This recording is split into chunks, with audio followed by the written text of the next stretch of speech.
Welcome, ladies and gentlemen, to another episode of the Three Wise Guys podcast. We are near the end of November. Isn't it crazy how time? Bro, It's cold. so It's and really it's cold. dark. Dark. And November just started like 2 weeks. Like I feel like 2 days ago, but it's like 2 weeks in. It's ridiculous. Like I think one of the things I hate the most is like driving home from work, and it gets dark like near the beginning of my drive. Like I leave when it's kind of getting there, and then as soon as I hit the highway, now it's dark, and I'm just in traffic, and it's dark, and it feels like 4 hours has passed instead of like 30 minutes. Well, buckling in for a cold winter. Apparently, there's supposed to be a lot of snow this year. Really? A lot of snow. I mean, we already saw some snow last week. Yeah, but like it melted away and disappeared like nothing happened, which was great. Which is what the first snowfall usually is. Yeah. But the first snowfall usually happens like December. Yeah. Usually, I remember. Yeah, like I feel like I've been tracking that. It's usually December that we get it, and we got it. Wait, was this November or was it October? It was November. Early. It was like early November, which was like Yeah. crazy. Like this was like earlier than other years past for sure. Yeah. I but mean, you know, it's it's great good for us. I was gonna say it's great for Yeah. snow. What'd you guys do? Snowboarding. Okay. Snowboarding. What do you mean? What do you guys? You also do the same thing? I do. Sorry, it skipped. I was gonna say skiing. I was gonna say Snow sports. Snow sports. Yeah. Snow sports. I want to do Mount Moonstone this year. Actually, I'm not gonna do it. Like, Which one's that? it's the one on Barrie. It's the other side. It's not. Yeah, it's closer. Like it's supposed to be. It's a smaller mountain, but like it's kind of a different design. They have a lot more parks. They have like 8 or 10 parks there, and I believe there's only like 4. Yeah. So it's more of like a park. Mount Moonstone was where my where my snowboard origins started. Yes. Really? Yeah. That was the first place I went snowboarding. That was where I paid for my first snowboarding lesson. Oh, you guys went with Peter? No, I went with he went with his coworkers. Oh, that is true. I forgot. Yeah, you did. Yeah. You did explore a little bit. You were trying to build rapport with the people you worked with. And as always, you know. This is what advancing in your corporate career looks like. Manifested in a Nigerian man who came together. I was like, okay, I'll go see if I can conquer the snow. Oh, St. Louis Moonstone. Yeah. I didn't know what you were saying for a second. It's Mount St. Louis, but I knew what you were talking about. Yeah. It's just like, unfortunately, it's not on the icon, which is I why. heard Bluestone. Oh, I Did you said say Moonstone. Yeah. Okay, Well, but no, I digress. I'm sorry. No, it's fine. Yeah. Oh, sorry. Only 4 parks. Why did I think there was 8 parks? I mean, same amount of parks as like Blue Mountain, but a smaller mountain. So Yeah, the parks are where you go do jumps and shit. yeah, but like they have different features. Like Blue Mountain parks are mostly like jumps and rails. So like these ones are closer to what we had at like at Red, where it's like boxes and like tubes and things like that. So it's like there's different levels, which is why it's more considered like a park resort. And they're the official mountain of like Sanction as well. They're the official partner of Sanction. Like Sanction's like the snowboarding place that Okay, Peter, I was gonna say Peter I was loves, looking. yeah. I was like Sanction. It's like a dedicated snowboarding and skateboarding shop in Toronto. So like they don't sell skis. Skiers don't get service. Wow. Which is like Good for them. Which is great because usually It's we just get the the shit end of the opposite, stick yeah. everywhere else. Like they're not that rude. Like obviously No, you can they're go not. in and buy like goggles and like a jacket if you want, but like They don't know you have skis. yeah, that's true. Like they don't sell ski boots. I love that. Yeah. I love that. But no, yeah, I'm excited for snow and snow sports specifically. So. Yes. But with snow and with cold comes more energy usage. Wow. Is that true? Okay. Yeah. I did not know that, but that was a very exciting segue, Arya. It was very, very, I was very trying to make it as exciting. obvious as possible, Yeah. Okay, so yeah, today I wanted to talk about Sorry, should we we should let people know what it is that we're doing? Because this is going to be a recurring thing. Right? Yeah. Yeah, of course. We are introducing a new segment here, affectionately called, and shout out to Luke for this name, as Wisdom from the Guys. It's Wisdom from the Guys, right? Yeah. Do Oh, you well, like that? We'll workshop that. we're workshopping. Yeah. it. Workshop I think it, he yeah. thought just wisdom. Wisdom? Yeah, is it just Sure, wisdom? What wisdom, was the yeah. vision in your head? I just like there's no vision. There was just like we were gonna actually try to like be serious for like 5 to 10 minutes an episode. I think that's the actual intention, and like not like read off an article, but more so like share something that we independently are passionate about or do professionally. Like try to kind of like teach and offer some like advice, sort of thing. So Absolutely. yeah. So every week you're gonna get a topic that's well known by at least one of us and is ideally well researched, and the other two are gonna do their best to learn, ask questions. If all of us need to learn, then all of us need to learn. But I think it's a cool segment, and we're gonna try and do it over and over again. So you have the first run up. You Yeah. prepared something as stand.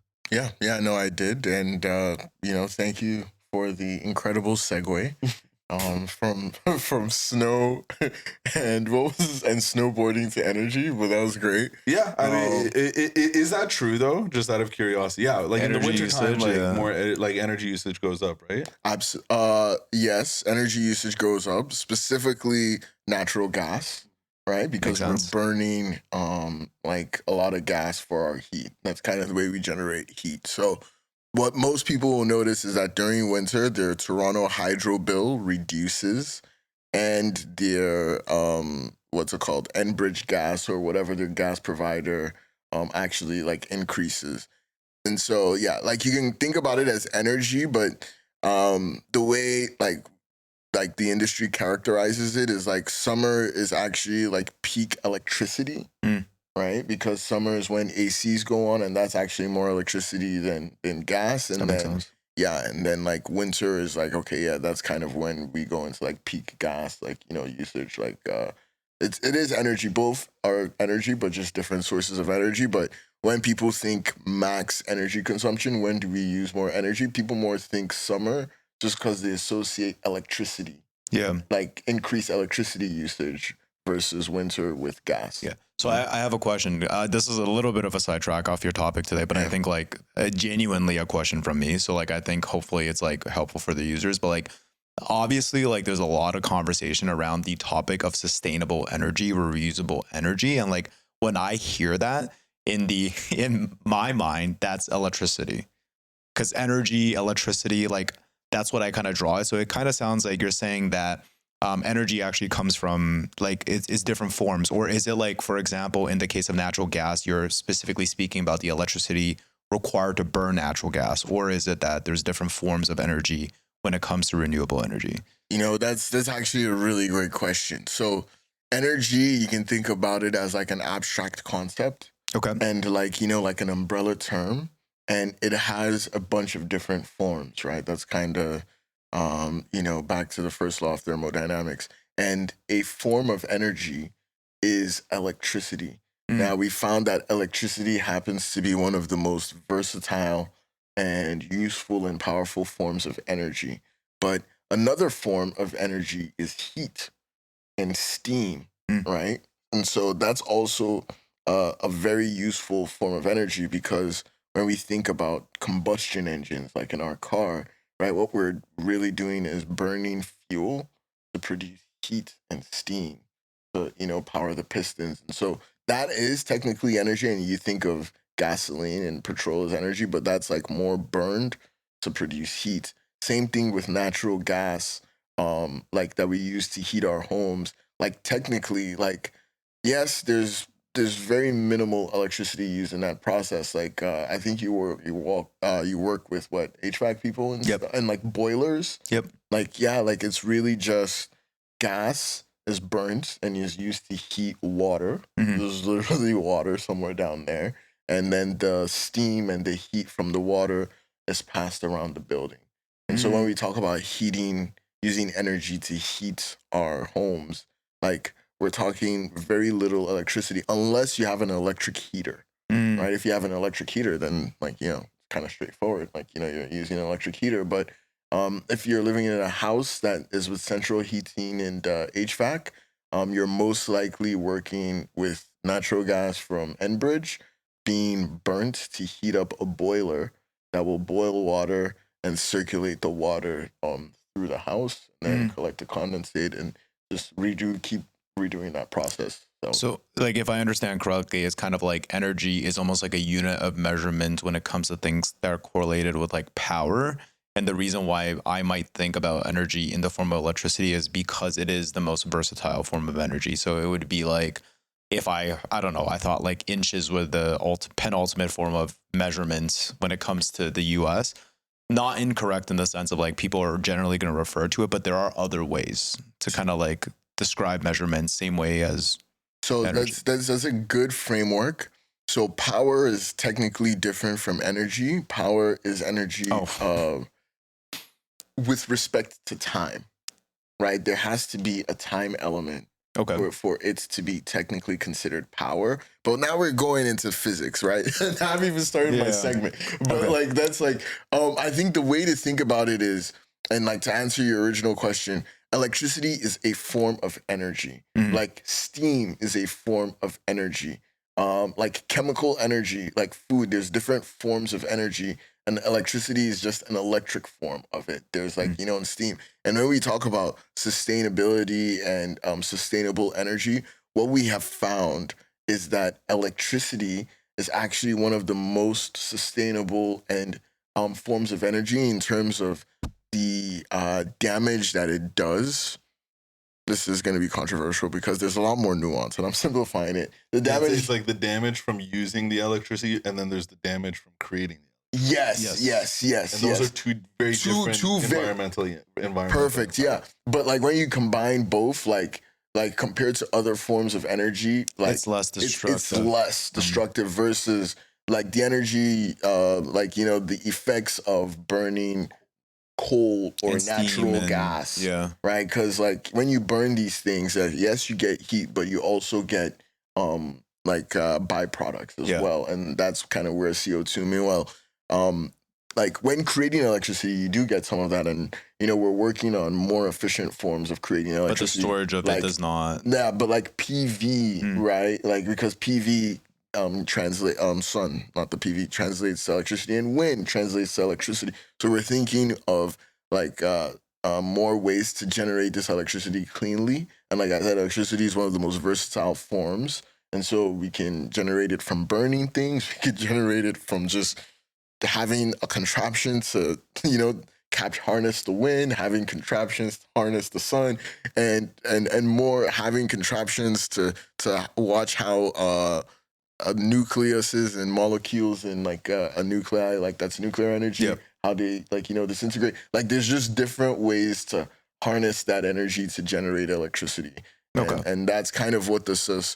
And that's why the sustainable transition is also seen as the electrification, because the more things we power by electricity than like by steam and some of these other rudimentary I feel like I'm almost okay. Sorry, and I know this is a sidetrack of your original topic. Huge sidetrack, but that's fine. But I do think like, sorry, the reason why I was asking this is because like originally the reason we thought about this segment was like I think we wanted these things to come from us, right? And it's like kind of one of those things where like it's a lived experience, it's like a personally researched experience, and I think that's where it becomes a little bit more relevant. Like that's facts. Chances are like people in our audience are not going to want to like listen to a scientific lecture. Maybe they will, but so if I understand correctly, the reason why well, like the reason why we might want to like any form of energy that we create, we generally want to turn it into electricity because our systems are based on creating and using electricity. Like this house has outlets, and those outlets and our appliances intake electricity, but like theoretically there could have been another universe that was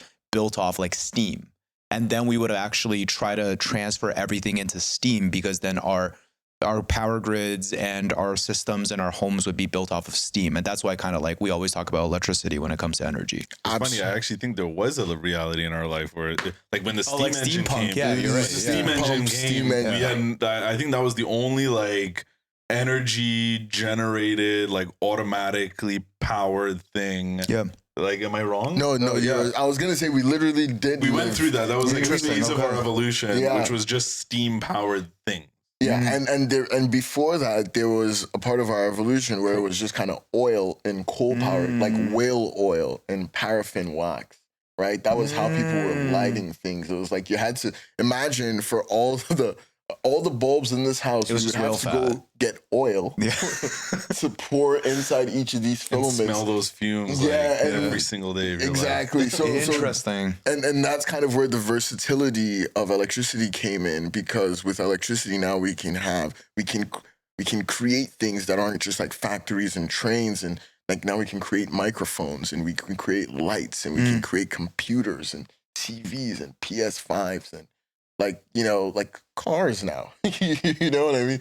And we're going to electric buildings, and with robots we're going to electric humans.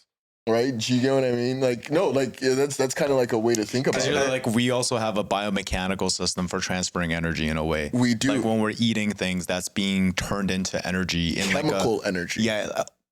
Okay. That's I feel like I actually learned a lot from like this before you even got into your segment. Like I actually understand like what energy is, like as like a broad definition. And that's what it is. Like you have to see it as a broad definition. The first law of thermodynamics is energy can neither be created nor destroyed. It just like transfers from one form to the other. And that's all we've been doing, like as humans, and like we're probably like the greatest at that, which is finding energy in the universe and converting it into a form that's most useful for us. And electricity has proven to be the form that is most useful for us as humans in our daily endeavors. Right? I think to Luke's point too, the people associating energy with electricity, man, like it's just such a popular thing. So right now. popular. Yeah. EVs, electric heating, more condos, more factories, like building stuff, and all of these things, energy. So I can only imagine we're going to use more electricity specifically, but energy overall over the next like 20 years than we ever have in like our history of having energy.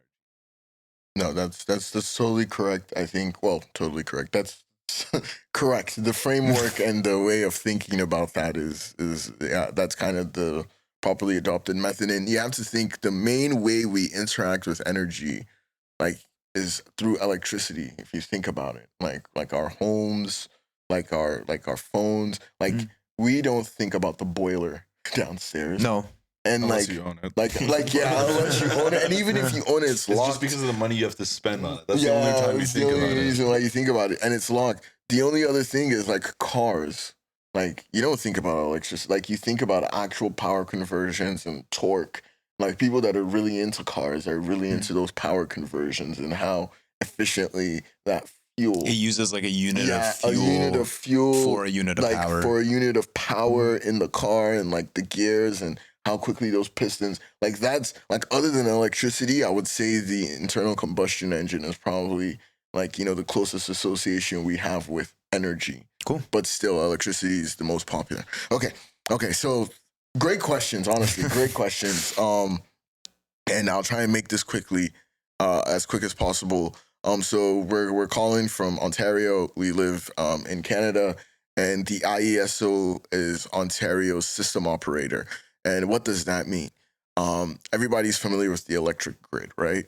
The electric grid is usually managed by an entity, usually a government-controlled entity. It's not usually a government-controlled entity, but sometimes it can be private. In Canada, in Ontario specifically, ours is called the IESO, and we're lucky to live in a province that's usually one of the most advanced in terms of electric grid policy and market planning and strategy, right? So in 2025, the IESO announced a $1.8 billion plan to help improve our electric grid system, okay?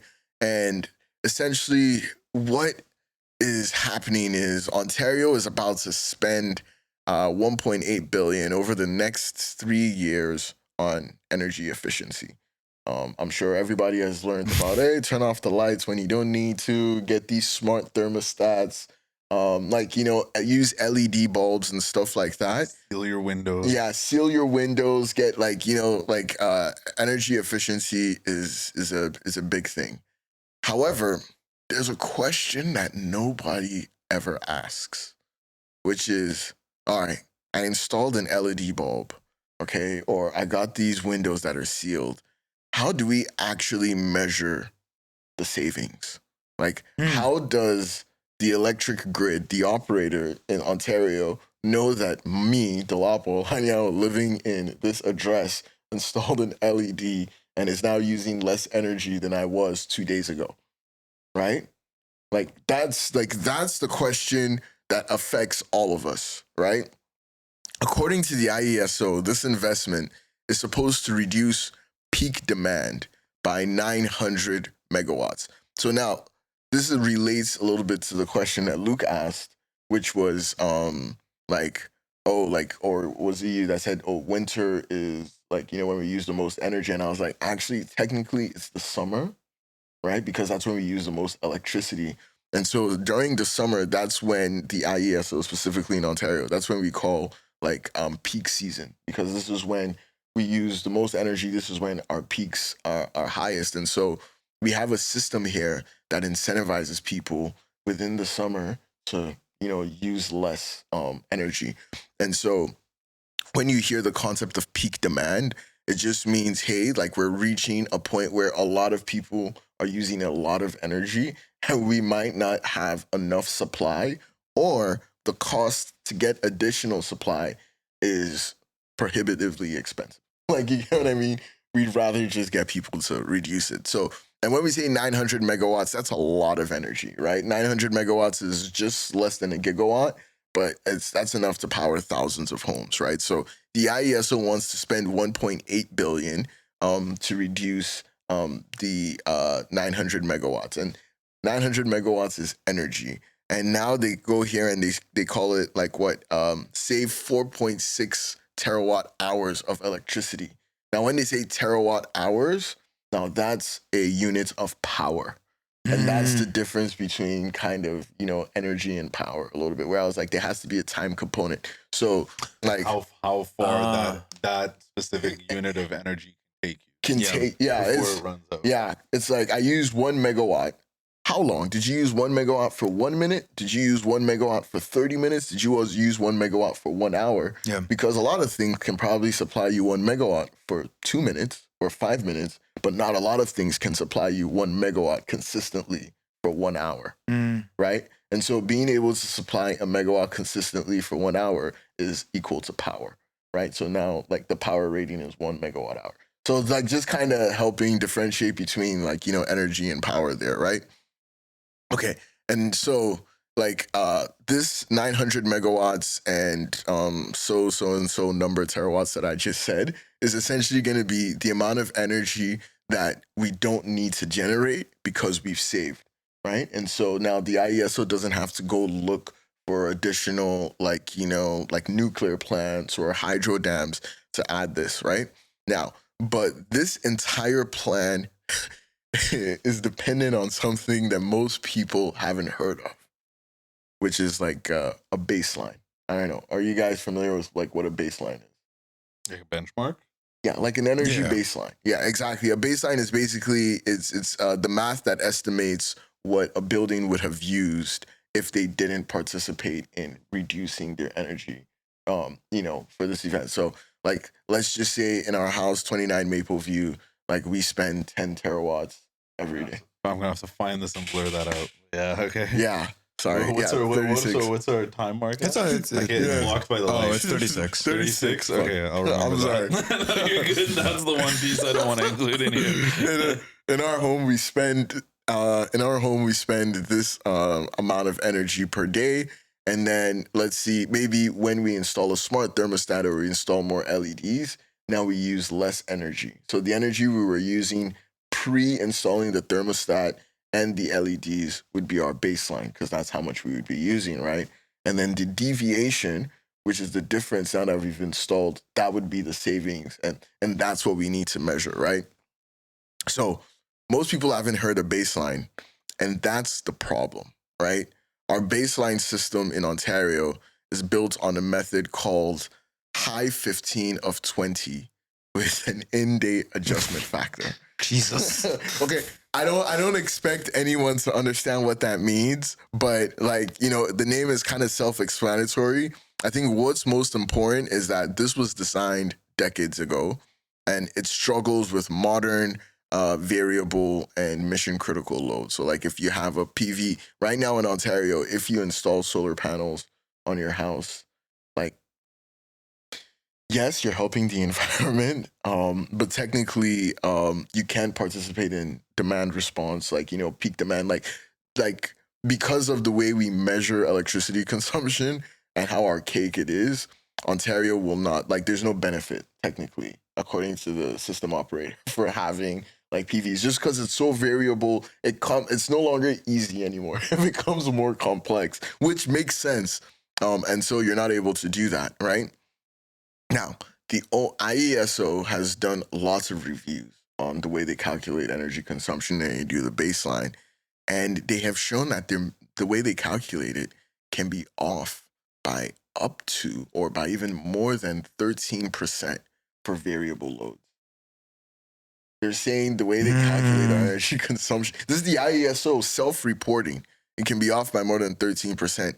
That means a home or a facility or an office building can deliver savings of 13%, and it could be 0. Like, you get what I mean? It Like, could be anywhere between 0 to 13. Yeah. Or it could be 90, and now like the IESO has like an error of like, you know, it's more an error than like There's an just error factor of 13%. That's up or what down. it is. Yeah. Up to, it could be more than that. Like, you know, like they just measure. That's what they stated, and that's what they measured, right?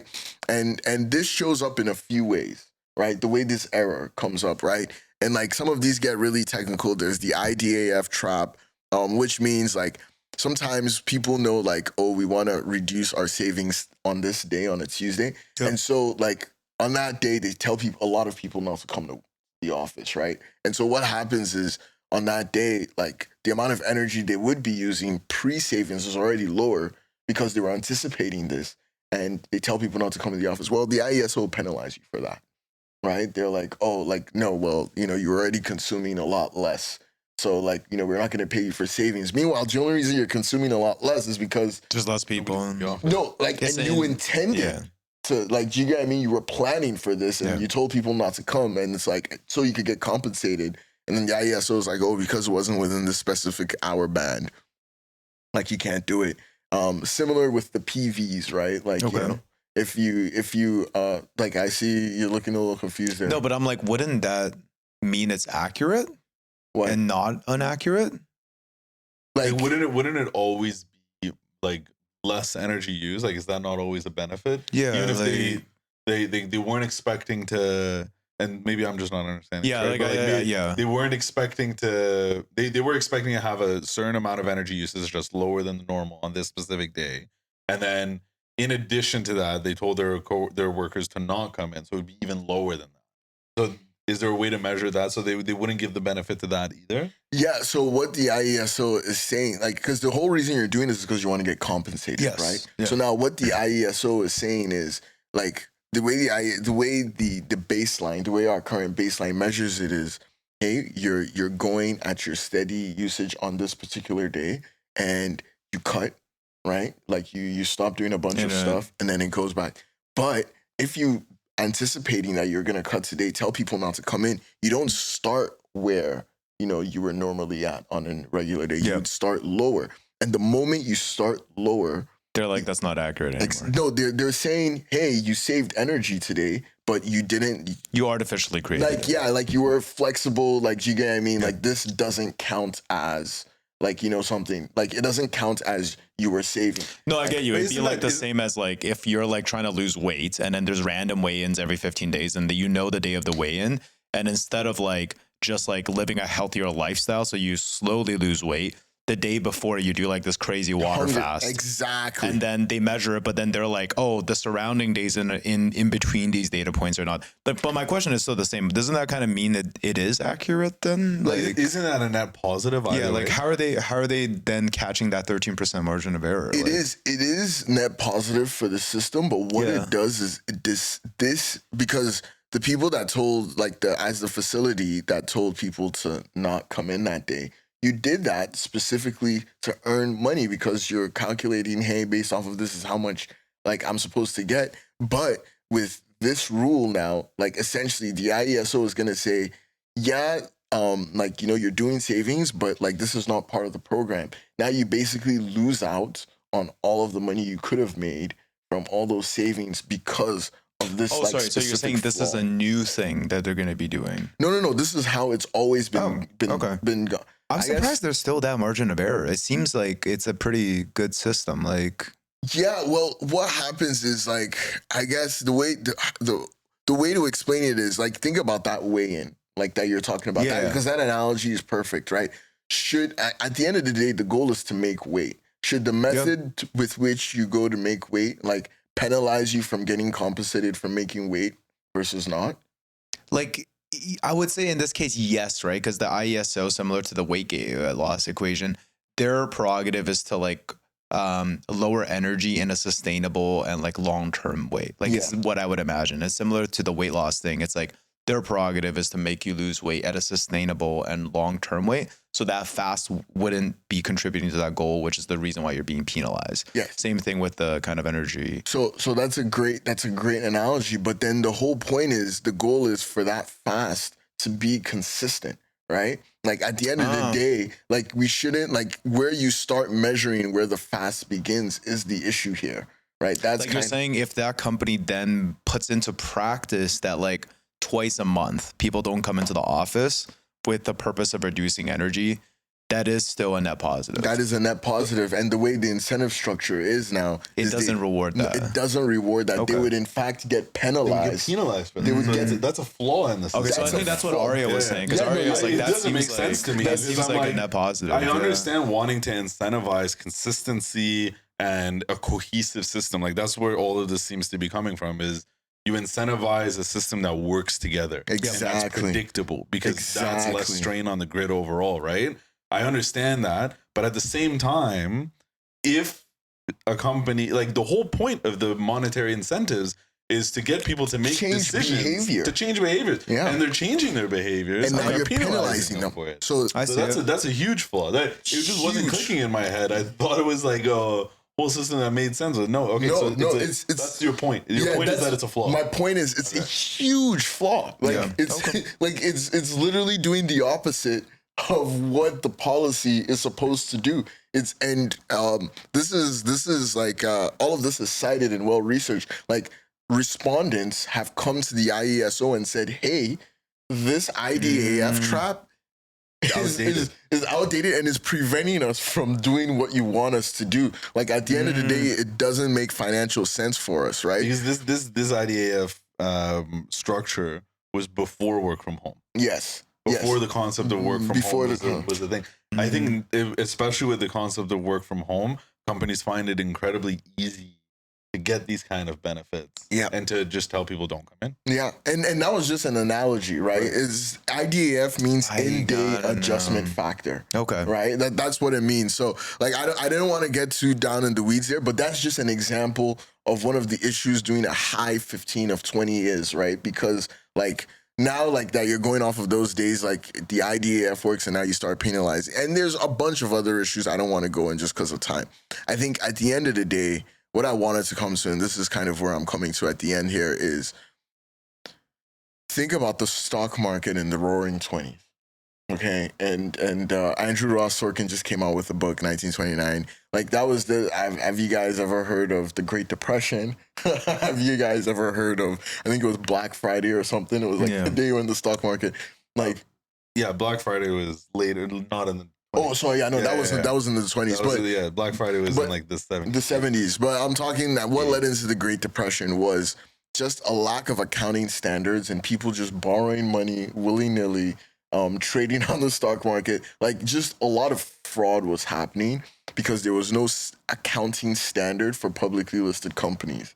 And so they established the SEC, the Securities and Exchange Commission, to be in charge of the financial disclosures that each company makes so that they can make sure $1 of profit from Uber is equal to $1 of profit from Amazon. And now these stocks can trade on the same like exchange, right? There needs to be a standard. There needs to be uniformity in the way companies are measured and assessed for them to be able to be fungible, for them to be able to exchange, for us to be able to have this capital markets. And I guess the point I'm trying to make is in Ontario, and honestly in North America and in the world, like as a system, as a whole, like if we want to get really serious about energy savings, if we want to get really serious about energy efficiency, if we want to get really serious about this energy addition, energy transition, sustainability, whatever, we need to start thinking about how we measure energy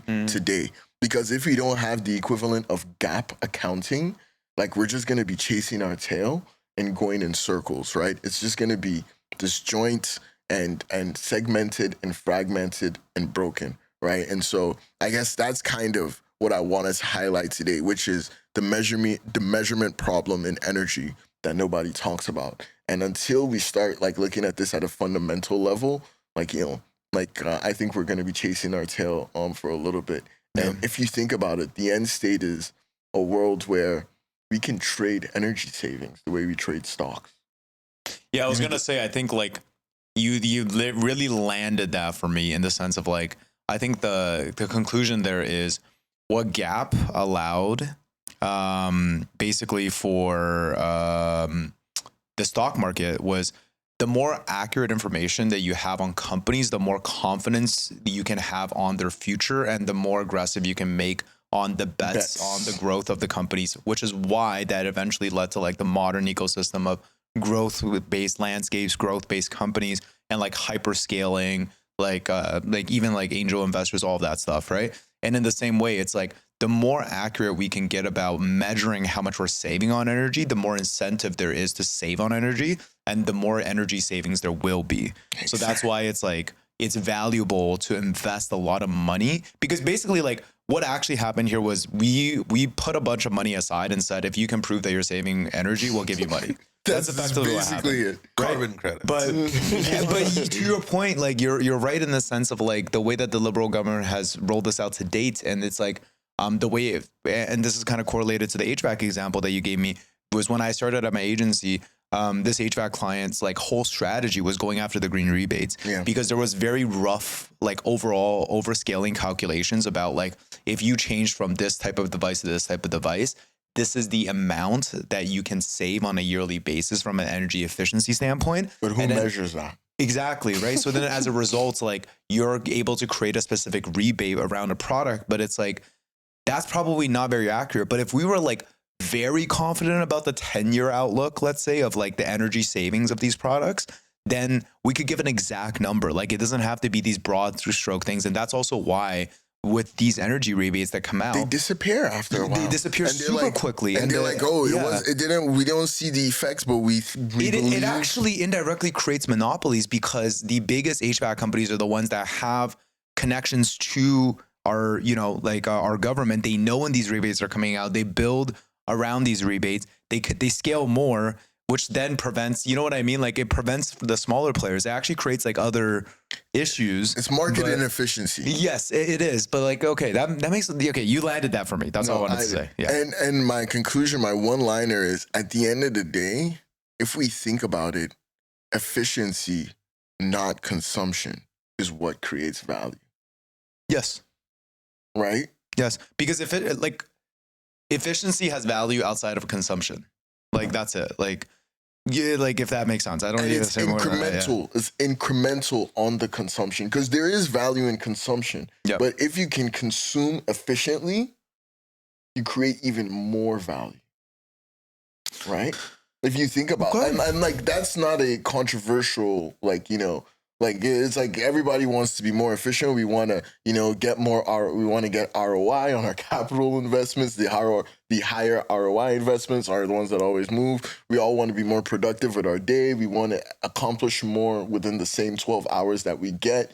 You know what I mean? We don't like and just like these like general broad concepts and energy follows the same way, and that is what the government is trying to incentivize. But what we're missing is the measurement, right? Like, the only way, like at work, they can tell is by tracking our activities or tracking our Jira tickets or tracking, the reviews and all of that. And that's kind of what we're missing. So, yeah, it seems like, because I'm curious to hear your thoughts on kind of like how we've done it and like what's missed the mark, right? Because like carbon credits, for example, were a way to do exactly this conversation that we're talking about. But it seems, not a great execution of the whole thing, right? Like everybody always is paying for efficiency, but you're essentially just guessing the efficiency. Yeah. Up until, well, I don't think there's a great solution for it right now, even. But you know, we're still searching for that solution. So I'm curious, you know, since you brought this up, like what does that ideal solution look like in your head, from what you, as you are, from what you've learned and read, like gather? So it's okay if it's a hot take. No. It's a great question, right? And like, let me be completely fair and like accurate in terms of describing what the current situation is. There are baseline methodologies and there are ways to measure. Like I gave the high 15 of 20 is a way. The issue is there's like 20 or 30 different ways right now. And the way like, you know, let's just say metals company A is measuring their savings might be different from the way University B is. And so there's just a lot of fragmentation in terms of the way that we do. And when you take that outside of, like, you know what I mean, the Canada, outside of Ontario, you get what I mean? So there's 30 within Ontario. There's so many ways within Ontario. Oh, okay. You get what I mean? Like even for like if you're a class A customer or a different class of customer versus another class of customer, like there's a different method, right? You get what I mean? And the truth is there's no silver bullet. Right? Can I ask kind of a dumb question? Like, are these methods of measurements open source? Like, can you see? Yeah, it's all like academic research. Yeah, it's like it's statistics, not even physics. Actually, I'm trying to do something right now where like the answer to why my thing is impossible. It's a different context. Is compute. Okay, that is actually the answer. But like, so like. Tracking is a huge problem in marketing because it's like, okay, like who actually like is credited for the sale, right? So it's like one of the things that we're trying to do recently is basically connect like 40 different data streams. So it's like, generally speaking, with a website, it's Google products, but then there's other things like you can do what's called like a heat mapping tool. So like you put a plugin on your website. Now when a user visits your website, you know exactly where their mouse is going, right? So for example, excluding any other data points, if you just have your typical Google data points plus the heat mapping, is that a better data set? It is, right? Like it will be a better data set. Would it also be advantageous if you could aggregate general customer support tickets and then understand like what people are finding difficult about the website because those exist in the customer support tickets? That is another data point. So there's like 40 or 50 of these data points. And what we're trying to do is basically like once a month run a query, which then goes to show like the conversion rate optimization opportunities on a page. So like my question would be like with the energy thing, why couldn't you do a similar thing where you're basically running the way a company or a product is being efficient in terms of energy, and then just basically considering it by all of those measuring factors and then just creating like weighted measurements. And so Luke, answer the question. That is the answer of the question. So that's what we have to do. That is like we need, but like there needs to be a standard saying, hey, globally, these are the like well-recognized, academically documented ways of measuring electricity and electricity consumption and electricity savings. And then kind of have like a framework of if you're a house in this place, like, you know, this is probably the most available for you. Or you can have like a software, you know, hint, where you could just plug in like, you know, your baseline and it runs through every single one and it says, hey, this is the most relevant and most accurate for you based off of this, and this factors. Because like what needs to happen is there needs to be a document that says for a standard, for a baseline to be verified. Right? Because what you need is a verified baseline. For a baseline to be verified, it needs to hit 1, 2, 3, 4. Only then can any method be considered verified, right? And so maybe you have a software that comes along the way and you input your data and it runs through all of this, and the one that it ends up picking fulfills this criteria for verification. And then once it does, then it gets stamped and then it's sent off, right? And what needs to happen is like it's policy and incentives, right? You know, like if the IESO, well, not if they have 1.8 billion, then if they're going to distribute this 1.8 billion, then they need to save for this 1.8, and they do, right? There are portals, and they do have like a market manual. It's just that there's just a lot of errors, and there's a lot of fighting because people try and game the system. The ISO is afraid of that, but there's no standard, right? So I hope that answers your question. It's a little long-winded, and no, it does. I think that's good because you hear about all these measurements and all these abilities, and like again, the most like I think the average Canadian doesn't really like see or understand this too much, but like they Definitely not. They do see and understand terms like carbon. You know what I mean? Like that's what was marketed, right? Well, So, like that's the only reason why I brought it up. How right? do they measure carbon credits, Arya? Nobody knows. Okay, That's there we go. I'm saying like that's the only verbiage that I think anyone is even familiar with in terms of like why, like someone will be able to answer why we have a carbon credit. You know what I mean? They'll be able to answer from their perspective, of course, but. And there is a measurement standard, but like there's aside from having a measurement, you also have to. People will try and game shit, right? Like it needs to be well thought out. It needs to be well designed, right? Exactly. Otherwise, like you said, they come and they go. They come and they go. And sorry, I was gonna say last thing is, I think we're also in a unique moment. Like I think like if someone tried to do this 5-10 years ago, they might have not been able to. But we are in like a unique moment where we have data and like machine learning tools and analytics tools and statistical methods that are so sophisticated that I don't know that we should be using the high 15 of 20 anymore. Like, and maybe we should, but like, we should also look at others that we can use alongside it. And it's kind of like what you were saying with those queries. It's like those data points, this is not the first time they've existed. Yeah, but there is the 50 data points now, which is why like we can be more confident about its accuracy, whereas like 5 years ago there might have been 25. You get what I mean? It's not as accurate. And so I don't want to like discount and say, oh, we've been sleeping on our asses this whole time. Like we're also in a moment where unique environment to do that, but I cut you off. I find this fascinating. Obviously, like for full disclosure to the audience, we thought the segment was going to be like a 5 to 10 minute segment, but okay, and like this is truly like where I'm coming from with this. It's like it's not that I don't think like us talking about like headlines and things like that is like great for the podcast. I just think like one of the main reasons why I love being friends with you guys, and one of the reasons why we wanted to do this podcast in the first place was like, I think we sometimes think we have perspectives that are worth sharing, right?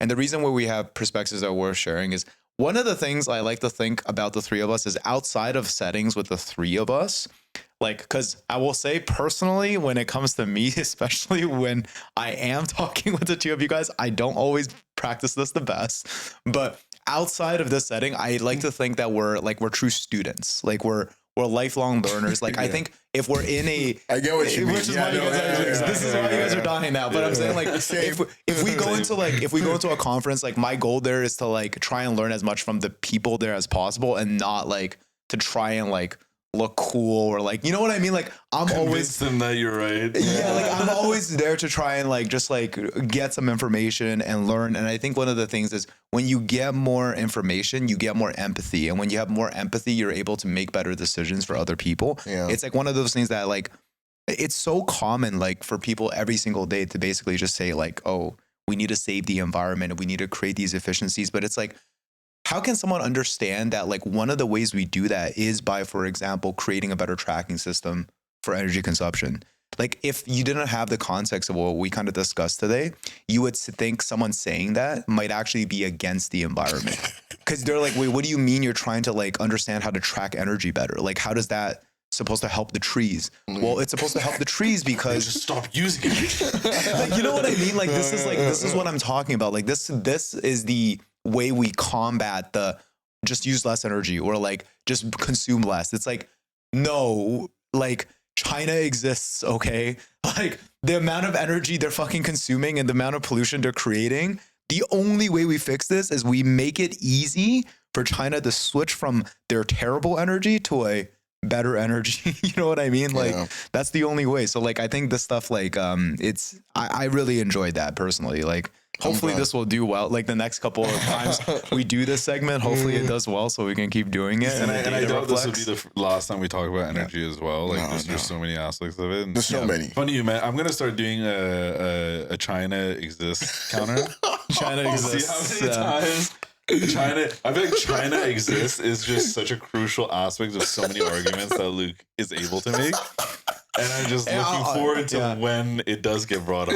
I'll actually make a Steelman version of that argument. China and India exist. Dude, don't kill me, bro.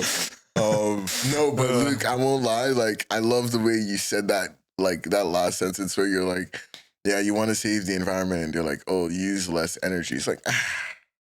I got wrapped in that in university as well, where I was like, "Oh, the economy is growing too fast. Oh, just grow the economy less." No, it wasn't grow the economy less. I remember. I remember. I won't say it out. I won't say it out loud. Don't say it out loud. Don't say it out loud. It has to do with kids. But like, and it's like, but it's like, no, just do things more efficiently. Like, you know what I mean? That's really what it's about. Like, less waste. It's easy to, the simple solution is just use less, right? Like that is the simple solution. I can't blame people for coming to that conclusion either, because it's a natural reaction, natural thing. The thing is, it is impossible to use less, right? Like we are growing, whether we like it or not. Like as a country, as a planet, like it's happening. Right. So use less or like stop using is just no longer realistic. I don't think. I mean, hasn't worked so far. That's all we can say. You know what I mean? Like you can use less, but when 3 babies are being born in the next like 2.5 seconds, like they're going to use more than the less that you use right now over the course of the next like 9 months as they're being born, even, before they, you know what I mean? Whatever it is. I don't know if I explained that well, but you kind of get the gist. I get the gist. We can't outpace growth by using less or saving energy. Like you just can't outpace and match that level of output required to support the growth. And we benefit from growth. Everybody does, right? Like everybody, you want to go and you want to have a career, you want to buy a house, you want to build a family. You want to grow, like you are making decisions that grow, and just because you turn off your lights more than other people doesn't mean that you're actually going to use less energy over your lifetime. No, it doesn't. So I think that's another. It's true, like lifetime energy usage is more important than I think the next 6 months. Because honestly, to your point, like you might not realize this, but like when you turn off the lights, maybe you use your phone more, which then like, you know what I mean? Like, and like maybe the data centers, the energy to power. The water. It's like ChatGPT. How do I automate my lights so they turn on? That one prompt used more than you'll save by automating your lights. Yeah, maybe if you had the lights on, you would be more in a vibe to read, which would prevent you from using your device. But you know what I mean? Like, it's just like one of those things. And it's like, we've never, like, nothing has ever gone, like, done through disincentive. Like, punishment is always not as good as incentive. And in this case, we don't even feel the punishment of not creating clean energy. You know what I mean? Like, the punishment, the reality is it's like, way down the road, which is why like I think this is such a tough fundamental problem. Like you're not gonna litter and the world is exploded. Like, you know what I mean? You can make we can probably make 1 billion more bad choices and we could still probably have a decent quality of life. You know what I mean? And it's like one of those things where like you got to create the incentive. You have to. I think the solution in this, like, there's obviously different problems will have different solutions, but in this case specifically, I'm very confident to say that I think the solution is 100% institutional. Yep. Yeah. Because the problem is institutional. Yep. The problem is not with individual people. The problem is always institutional, right? Like we see this with pollution as well, right? Like the reason why pollution is an issue is not necessarily because of us individually throwing out too much garbage in our bins. It's, because we're polluting oceans. We are making bad decisions from an institutional level. Companies are. Say it with me. It's because China exists. China exists.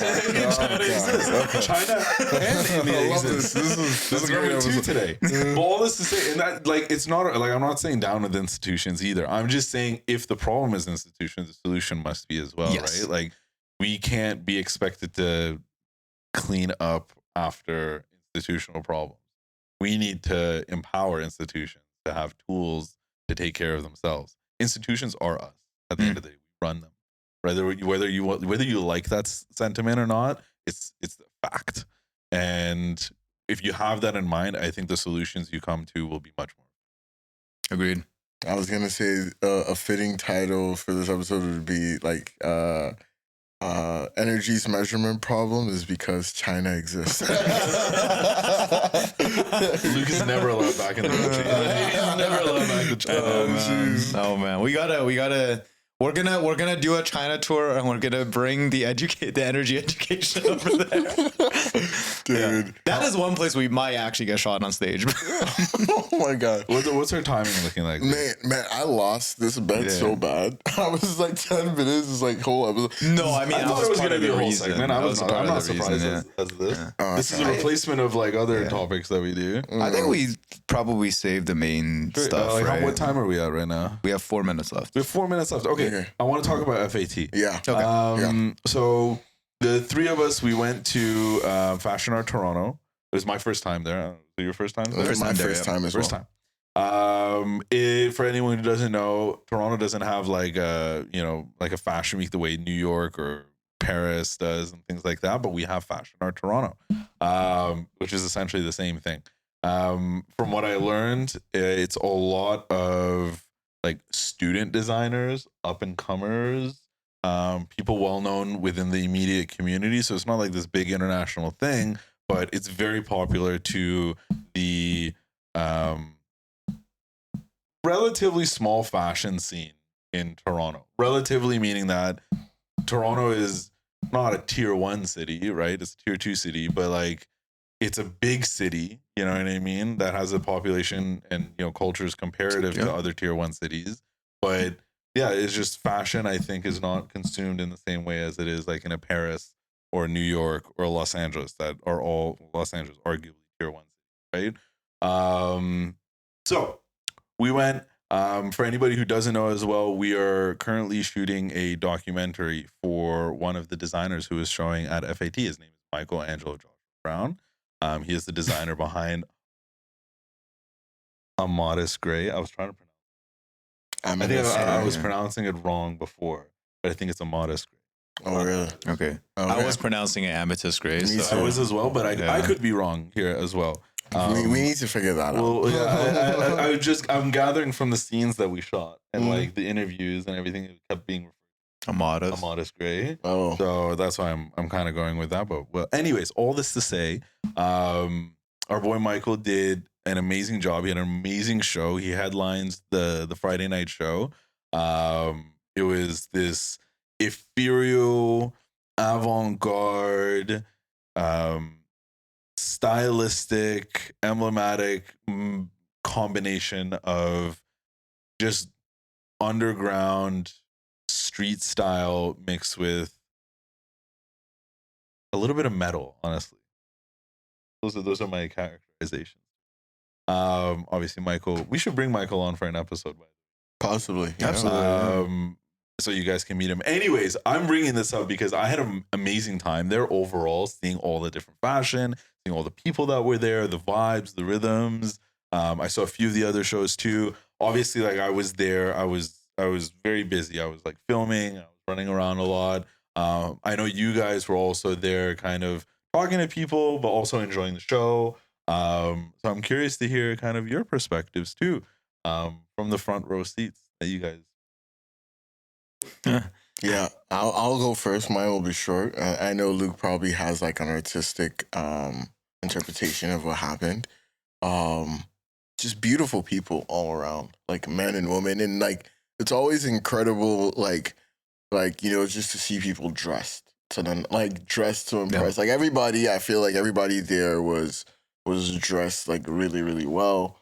And like it was just incredible. Yourself. Well, that was more funny. We're gonna do we have pictures? No, we're not gonna post. I have several pictures of myself. I was gonna say the 1664 place did not text me my photos yet. They sent me all your photos. Did they? Yes. Okay. Yes, they did. And you see, if I didn't mention it on the pod, I was just not gonna get my photos. I was gonna send them to Dolapo's you. outfit will see the light of day. I promise. It was a black suit. It probably might and see a the light of cowboy day. hat. It might see the light of day. But it should see the light of day. I mean, given the fact that I went in public with it, I feel like it might see, I think that's out of my control. You went to a very well covered event. Yeah, I'll tell you right now. I know this because I'm making use of it. That ticket includes a release form. Yeah? Yeah. Oh gosh. Yeah, there we go. Beautiful. So yeah, I was gonna say it was incredible seeing all of that. And then two, a lot of influencers. So many. There was I feel like I don't know why. And it makes all the sense in a place where people are dressed to the nines and there's art exhibits and people are just beautiful and there's vibes because the energy there was really, really high. The music made sure. Just a lot of influencers. I don't know. I was expecting to talk to more fashion people, but I guess they're fashion influencers. And I guess fashion people are influencers. I don't know.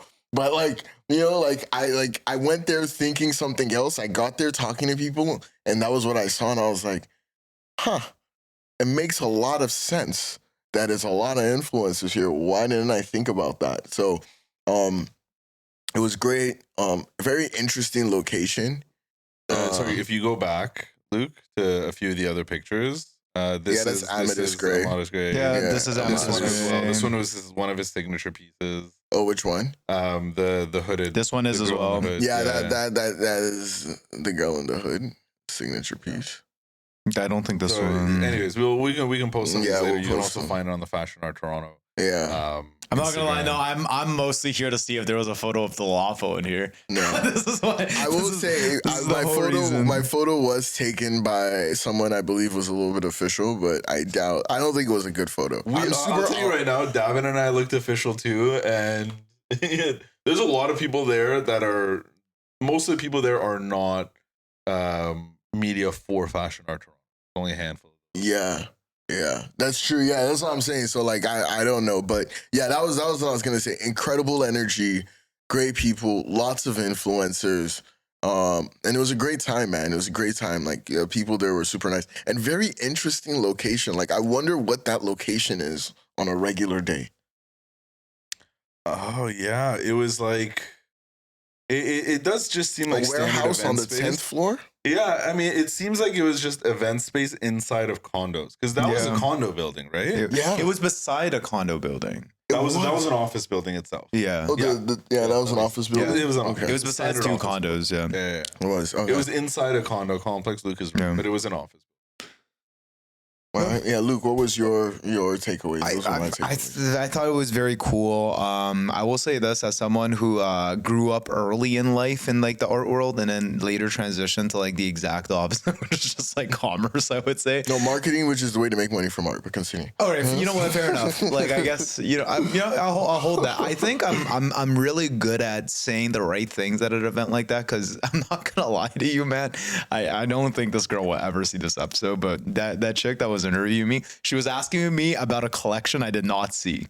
Oh. But I saw them taking photos on the red carpet. Oh yeah. So I was just I thought it was very anthropological because and I know the collection. I went into this whole thing and then she was like, wow, that was such anyway. So insightful. I in my mind, I was like, wow, if I'm thinking about the wrong collection, I'm going to look like such an idiot right now. I was asked about, sorry, I'm interrupting you. I was asked and I was like, I have no clue. It's the collection that we saw right before. I know. It was I have no idea. I'm just here to look good. I was like, I'm here to peacock and watch my own guy.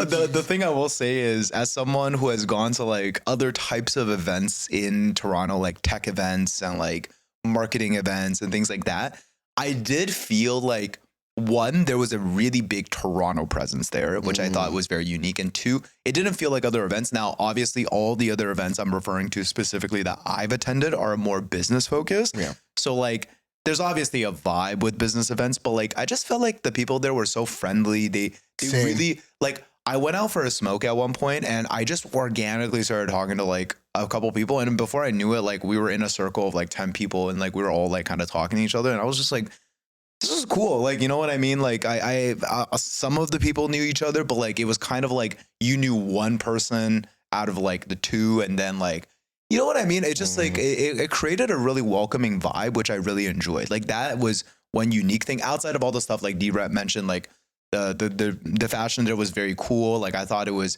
very conceptual. And I think fashion and art is correct because a lot of these collections are not like, you know, like typical like street fashion. These are more like pieces, I would say. Like they're a part of collections and like you're really like trying to tell a message and a story through them. But yeah, it's a lot of art students as well. It was funny actually because I found you.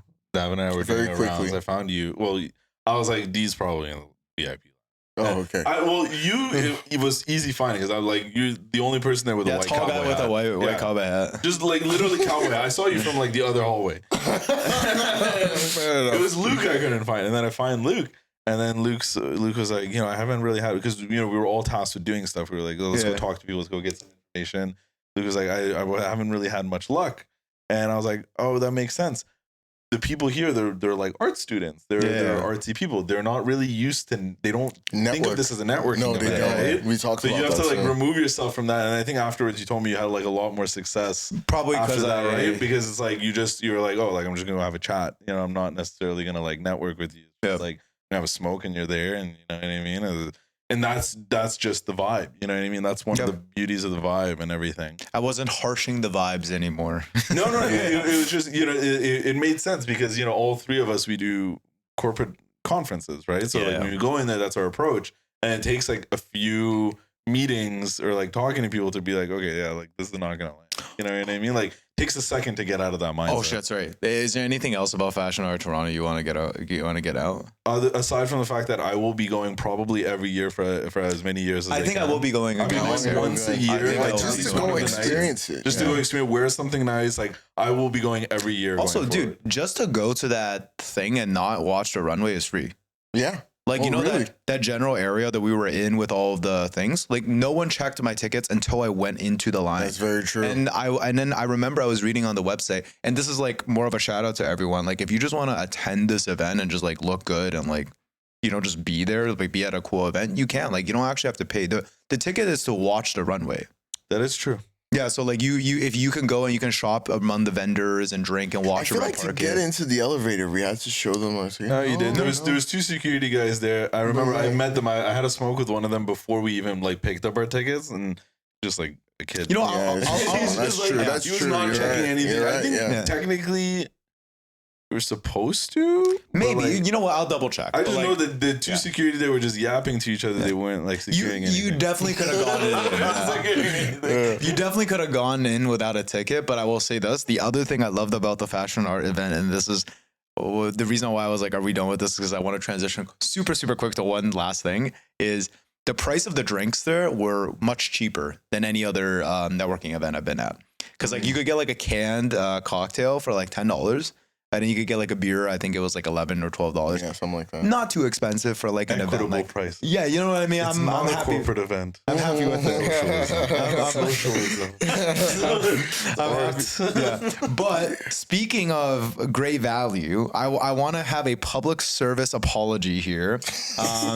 This is so rare. I was gonna say. I don't even know what he's about to say. For the last like 6 years, I have been absolutely shitting on Swiss Chalet. Oh. Absolutely, like anytime it's brought up in a conversation, bro, like you can tell my body language changes. I've numerous times I've suggested to Luke, hey, let's go to Swiss Chalet. And every time I get ridiculed. Like straight up, my body language changes. I feel there's like a inner anger that like starts to boil, and I know for a fact that there is. I was so pleasant. I was so shocked at our meal that we had at Swiss Chalet yesterday. We went with my dad. It was very cost effective. The half chicken dinner was like $20. The drinks we didn't like. It was lunch, so we didn't drink. But like drinks were you could get a pint for $5. Bro, like what are we talking about? Like that's so cheap. A glass of wine for $5. I was like I thought it was like 2016. Like I was like, what's going on here? Where am So I apologize. I am going to be going to Swiss Chalets again. I also apparently had a 360, or sorry, a 180, and I now like the chalet sauce. So he always like Luke always used to say, "Oh, the chalet sauce is shit." I was like, that is like their signature thing. That is the thing that everybody loves more than anything else. It's their chalet sauce. I would. How can you not like it? Oh god. I remember. I don't know why. You bought into the hype. I remembered it tasting like Italian seasoning. What? Like I remember it tasting very like vegetative and like herbaceous. Like that's what I remember it tasting like. But when I had it yesterday, I was like, oh, this is just like kind of like a more herby gravy. Like I was like, this is great. Think before you started dating your Italian girlfriend, you just had a negative opinion of Italy overall. No, I think you had a negative opinion of food that wasn't Asian. I think in general. No, I like Nigerian Asian and Iranian food. Food that's not Asian but masquerades as Asian. So spaghetti is one of those things. It's like it's noodles, but it's not noodles. Stolen from the Chinese noodles. My issue with Italian food back then was pasta. Cause I always like pizza. I always like pizza. From Domino's. Chinese people don't have pizza. Yeah, Chinese gave pizza from Domino's. We have Bings. We have Bings. What? Bings. If you're a Chinese listener, you know what I'm saying. But it's okay. Move on. Anyway, so Chalet, great. Fashion Art Toronto, definitely a 10. Go to both. Energy efficiency, 10 out of 10. There we go. Alrighty. Well, that's it for today. Ladies and gentlemen, if you have anything you want to see us talk about, let us know. And until next time, one love. Aces. Mwah.